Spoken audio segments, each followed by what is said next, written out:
There were reporters in the front of the Capitol, and in front of reporters, Representative Yoho called me, and I quote, "a fucking bitch."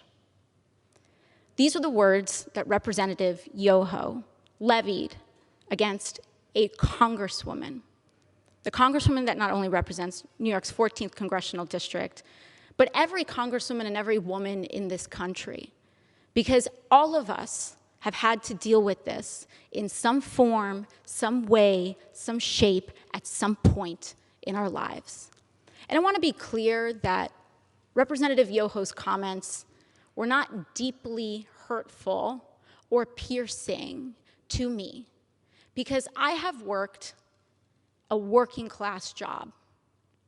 I have waited tables in restaurants, I have ridden the subway, I have walked the streets in New York City. And this kind of language is not new.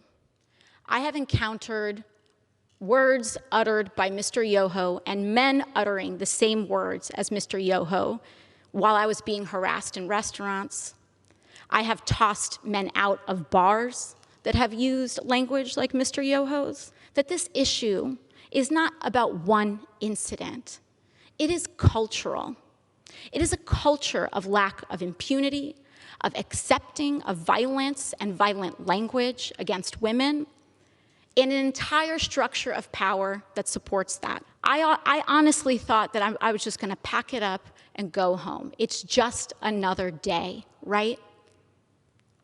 But then yesterday, Representative Yoho decided to come to the floor of the House of Representatives and make excuses for his behavior. And that I could not let go. I could not allow my nieces, I could not allow the little girls that I go home to, I could not allow victims of verbal abuse and worse to see that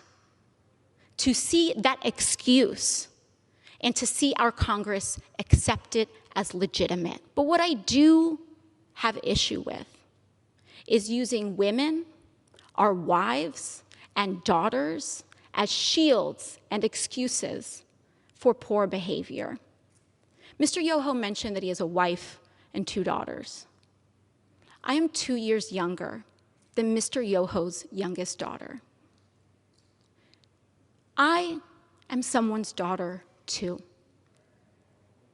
My father, thankfully, is not alive to see how Mr. Yoho treated his daughter.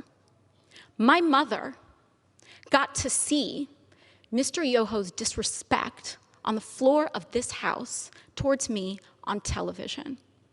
And I am here because I have to show my parents that I am their daughter and that they did not raise me to accept abuse from men. Having a daughter does not make a man decent. Having a wife does not make a decent man.